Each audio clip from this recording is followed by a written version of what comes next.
الرحمن علم القرآن خلق الإنسان علمه البيان الشمس والقمر بحسبان والنجم والشجر يسجدان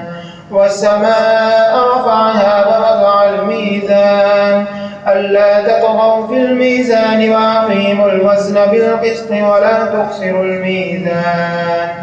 والأرض وضعها للأنام فيها فاكهة والنخل ذات الأكمام والحب ذو العصف والريحان فبأي آلاء ربكما تكذبان خلق الإنسان من صلصال كالفخار وخلق الجان من مارج من نار فبأي آلاء ربكما تكذبان رب المشرقين ورب المغربين فبأي آلاء ربكما تكذبان مرج البحرين يلتقيان بينهما برزخ لا يبغيان فبأي آلاء ربكما تكذبان يخرج منهما اللؤلؤ والمرجان فبأي آلاء ربكما تكذبان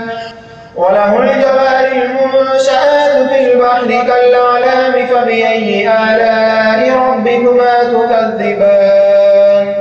كل من عليها فان ويبقى وجه ربك ذو الجلال والإكرام فبأي آلاء ربكما تكذبان يسأله من في السماوات والأرض كل يوم وفي شأن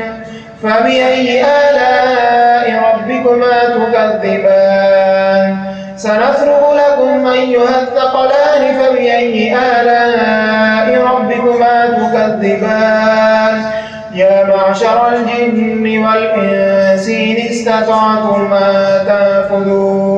أن تنفذوا من أقطار السماوات والأرض فانفذوا لا تنفذون إلا بسلطان فبأي آلاء ربكما تكذبان يرسل عليكما شواظ من نار ونحاس فلا تنتصران فبأي آلاء ربكما تكذبان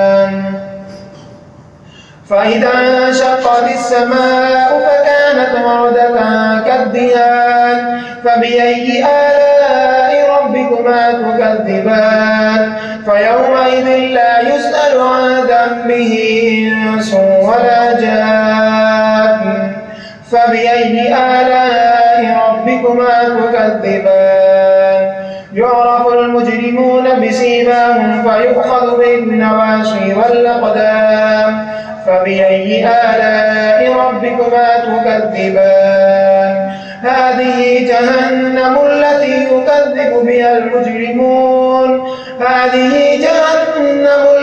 يكذب بها المجرمون يطوفون بينها وبين حميم آن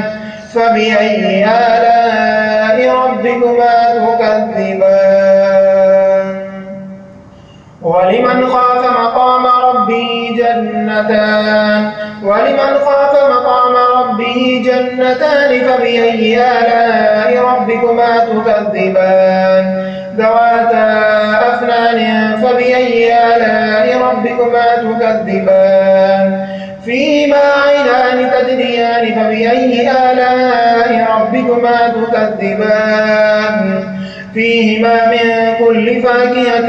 زوجان فبأي آلاء ربكما تكذبان متكئين على فرش بطائنها من استبرق وجنى الجنتين دان فبأي آلاء ربكما تكذبان فيهن قاصرات الطرف لم يطمثهن إنس قبلهم ولا جان فبأي آلاء ربكما تكذبان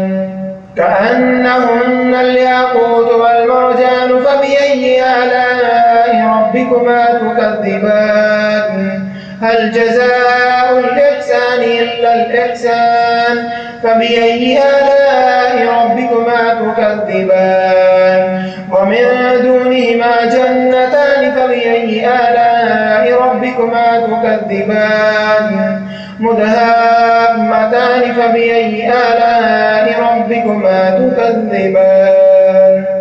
فيهما عينان نضاقتان فبأي آلاء ربكما تكذبان فيهما فاكهة ونخل ورمان فبأي آلاء ربكما تكذبان فيهن خيرات حسان فبأي آلاء ربكما تكذبان حور مقصورات في الخيام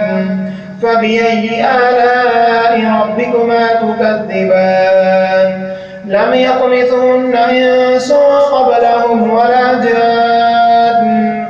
فبأي آلاء ربكما تكذبان متكئين على رفرف خضر وعبقري حسان فبأي آلاء ربكما تكذبان تبارك اسم ربك ذي الجلال